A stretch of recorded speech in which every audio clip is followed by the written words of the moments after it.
For nearly a century, this symbol has been our culture's North Star for morality. The House of El represents a simple, unbreakable promise that goodness will prevail. It's the idea that a selfless, all-powerful being would choose to protect us, to guide us, to be the very best of us. With James Gunn launching his new DC universe with Superman, a film he promises will embody kindness and optimism, this foundational myth is more important than ever. It's the bedrock upon which his entire cinematic reality will be built. Superman is the thesis statement. He is hope, but every thesis needs an antithesis. Every bedrock has a fault line. What if the other survivor of Krypton, the only other person to wear that crest, doesn't carry hope? What if she carries a blade forged from rage? James Gunn described the new Supergirl as someone fundamentally different. Someone who, quote, watched everyone she knows and loves perish in a terrible way. He called her harsher, a character who is not the Supergirl we're used to. Everyone hears this and assumes we're getting a darker, edgier hero. But that's a massive understatement. The truth is far more complex and far more terrifying. The movie Supergirl, Woman of Tomorrow is not a superhero story.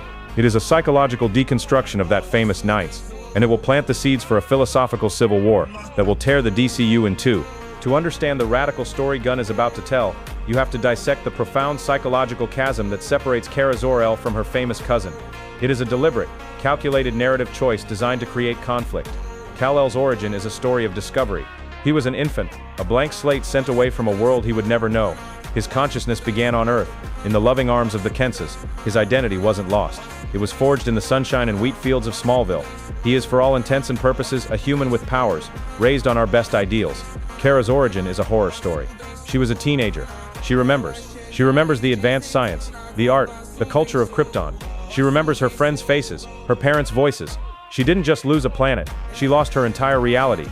And she was old enough to have that loss seared into her memory. In the source material, her journey to Earth wasn't a quick trip. Her pod was knocked off course, trapping her in a suspended animation where she was still semi-conscious, adrift for years in the cold, uncaring void.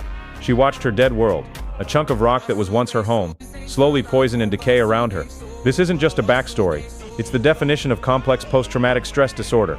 Clark Kent looks at humanity and asks, how can I best help them? Kara Zor-El looks at a cold, violent universe and asks, why should I bother? She is not a survivor, she is the ghost of a dead civilization, haunting a world she never asked to be a part of. This brings us to the structure of the film itself, and why it's so brilliantly subversive.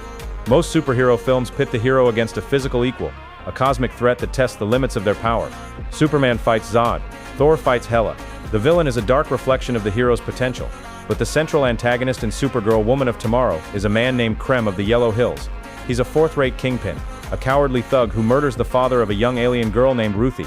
Why would you waste a character who can move planets on a common criminal? Because Krem is a narrative misdirection. He is not there to test her strength. He is there to test her restraint. The inciting incident of the plot is that the young girl Ruthie hires Supergirl. But she doesn't hire her for justice. She hires her for assassination. The entire film is framed as a contract killing. This quest for bloody revenge becomes the engine of the plot, a brutal road trip through the darkest corners of space. The story isn't about Supergirl saving the world. It's about a vengeful child pulling Supergirl down into the abyss with her. And here is the secret, the key to her entire character arc. Supergirl takes the job.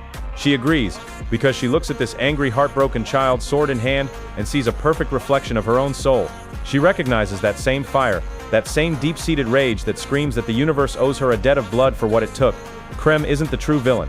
Ruthie isn't the villain. The villain is the voice in Kara's head that says, kill him, he deserves it. They all do. The entire movie is a slow, agonizing externalization of Kara's internal war, forcing her to confront the monster she's been suppressing since the day her world died. This forces us to ask the most important question of the film. What does that symbol on her chest actually mean to her? For Clark, it's simple. It's the crest of his family, repurposed to mean hope for the people of Earth. He wears it with pride.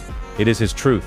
It's a constant, painful reminder of the family she lost, the world that was stolen from her. It's a legacy she never asked to carry, and a philosophy of hope she may not even believe in. Every time she saves someone, is she acting out of kindness, or is she just fulfilling an obligation to a dead family? A family whose pacifist ideals failed to save them from extinction. This film will explore the crushing weight of wearing a symbol of hope when your own heart is full of despair. It's a lie she has to tell herself, and the world every single day. Her journey isn't about learning to be a hero. It's about deciding if the very concept of heroism is a lie. Ultimately, Supergirl, Woman of Tomorrow is not an appetizer for the main course. It is the ideological bombshell that will define the central conflict of the entire DC universe. It establishes a fundamental schism within the House of El itself. Superman's idealism versus Supergirl's pragmatism. Forgiveness versus vengeance. Hope versus justice. How can Superman preach about second chances when his own cousin becomes a cosmic punisher, executing villains because she believes it's the only language the universe understands?